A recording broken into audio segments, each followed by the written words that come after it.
Keyword research কি, keyword research কেন প্রয়োজন, এবং কিওয়ার্ড রিসার্চ আমাদের গুগল অ্যাডস লিখে গুগল অ্যাডসের জন্য কেন এটা গুরুত্বপূর্ণ। কিওয়ার্ড রিসার্চ হলো সেই প্রক্রিয়া যার মাধ্যমে মানুষ গুগলে লিখে সার্চ করে খুঁজে বের করে কোনো কিছু। এর মাধ্যমে আমরা বুঝতে পারি কোনো শব্দ ব্যবহার করলে আমাদের কন্টেন্ট বা বিজ্ঞাপন বেশি মানুষের কাছে পৌঁছাবে। কিওয়ার্ডের ধরন দুই টাইপের, একটা হচ্ছে শর্ট টেল কিওয়ার্ড বা লং টেল কিওয়ার্ড।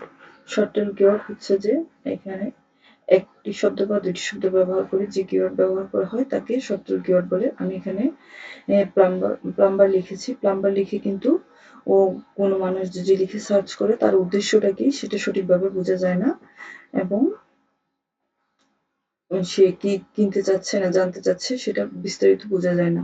কিন্তু যখন এটা লং টেল কিওয়ার্ড হিসেবে ব্যবহার করে লং টেল ভাবে সার্চ করা হয়, যেমন এখানে প্লাম্বিং সার্ভিস ইন ইউএসএ লিখে সার্চ করেছে, তাহলে এটা বোঝা যাচ্ছে যে এখানে সে প্লাম্বিং সার্ভিস নেওয়ার জন্য কোনো ক্লায়েন্ট সার্চ করেছে বা কোনো মানুষ সার্চ করেছে, তাহলে এটা তার উদ্দেশ্যটা পরিষ্কার বোঝা যাচ্ছে।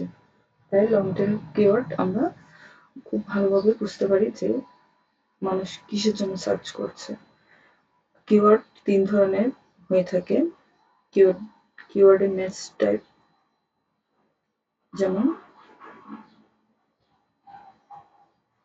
এখানে broad match keyword. Broad match keyword হচ্ছে যে এমন কিওয়ার্ড যে কিওয়ার্ডের মাধ্যমে মানুষ অনেক বেশি সার্চ করে এবং অনেক মানুষের কাছে আমার একটা পৌঁছাবে, বেশি মানুষ দেখবে।